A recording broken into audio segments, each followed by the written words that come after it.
Hey everyone, my name is Chantel Vaca, and thank you for joining me today for our professional development session.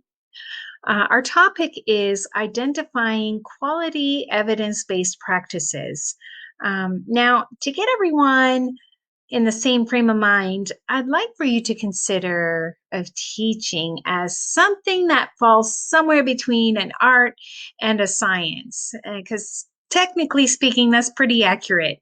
But as a practitioner, all right, of education, my course of actions are guided by evidence based practices. All right. Whether that is choosing a curriculum to use or implementing an instructional strategy in my classroom, my actions are guided by these evidence based practices that are validated through empirical research or empirical studies.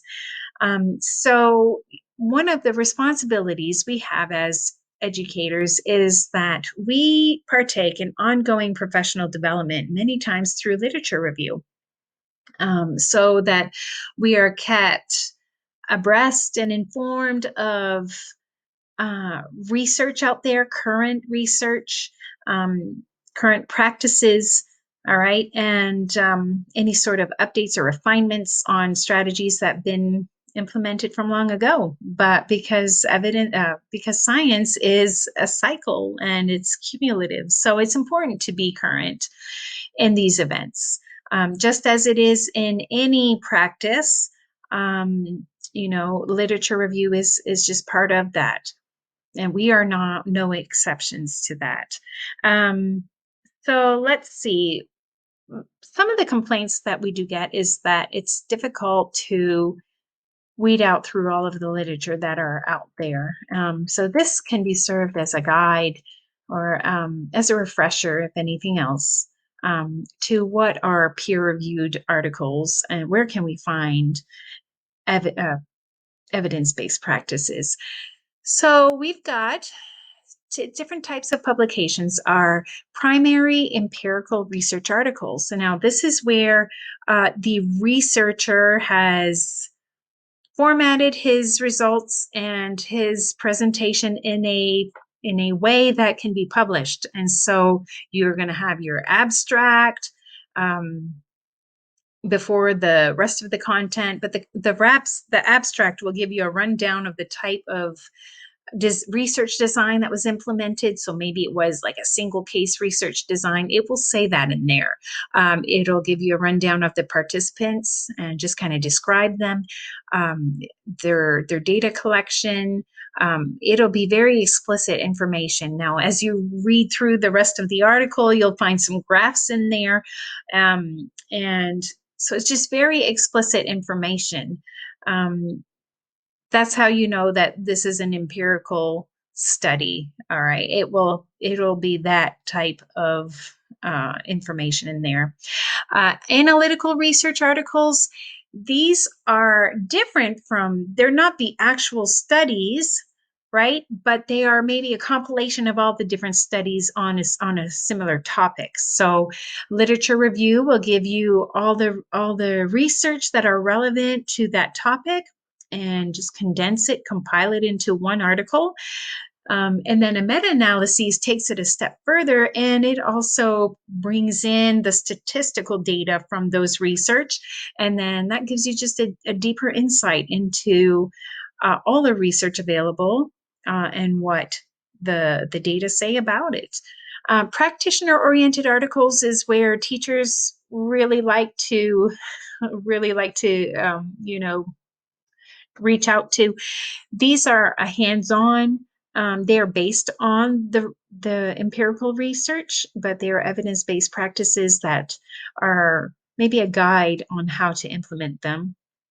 Clearinghouses and expert panels are, I find them myself, are they're very useful. But it's you've got these experts of panels of experts that have compiled resources, evidence-based practices, just kind of a one-stop shop where you can search by topic, by grade level, by uh, they have it all. It really is such a a resource to teachers, and I encourage you to check them out.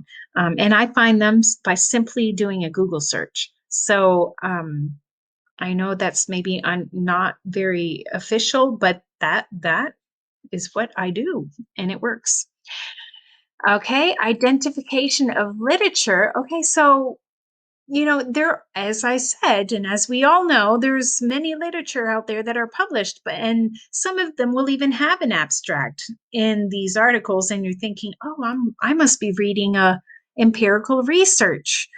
But lo and behold, they don't have the descriptive summary of the participants, or maybe they don't have the data that they collected, and they don't tell you how they collected that data. Okay, so you're realizing, okay, I know that's not an empirical research that I'm reading. So if you're looking for something specific to empirical research, you need to look for those identifiers, and I've listed some of those key identifiers here.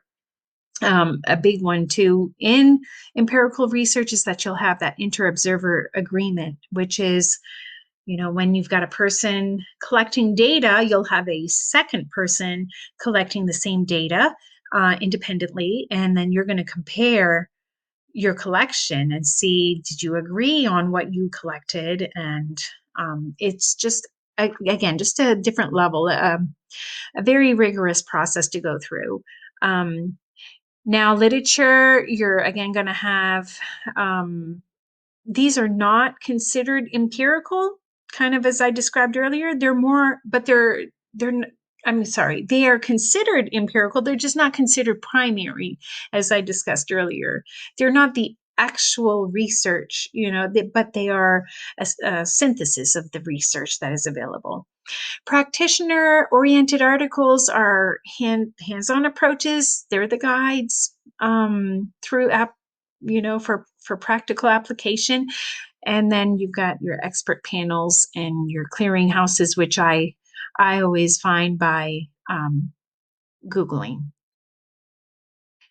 Now, as you're reading and research, you want to have you want to be critiquing it as well. Okay. You want to examine the data. How many subjects, how many participants do they have? Is this a study that had two students in it? Then maybe the generality is not, or the generalization is not as strong in that research. So you want to find, the larger the better. You want to find something that will maybe have more credibility. All right, data collection, take a look at that. Did they have a systematic and ongoing process for collecting the data? Was it relevant data that they collected? Um, Now, when considering a research, you want to make sure, is it similar to what your situation is? If you're looking for an application of a practice, do you have similar population of students? Do they have similar issues that are described in this research? Those details will all be in that article, and so you can compare and say, okay, this is similar enough. I can use this. It can still be effective. Here's some examples of some top tier educational journals where you can find peer reviewed articles. And non-examples, which I thought is an important thing to address, because there are, like we said, some very professional sounding opinions out there. They may throw in some graphs and things to help prove their biased points. And so, but they're not peer reviewed. So they've not been evaluated by an expert. They may have some ulterior motive there behind it. So you want to be cautious of those. And these are a list of those types. Now, the unpublished thesis and dissertation of a doctoral student, although would be based on empirical research, and you might think, okay, well, it's maybe not a primary, but is it similar to like a literature review type where it could be a secondary source? But it's not been through that peer-reviewed process, so it is not considered um, peer-reviewed. Science cycle, this is just a reminder, y'all, that Science is ever evolving and it's not ever doesn't come to a standpoint. So something that doesn't make sense or is not effective or, you know, keep looking, keep searching. And, if you have it in you to even conduct a research of your own, you just never know where that can lead you. But science is dynamic and is cumulative.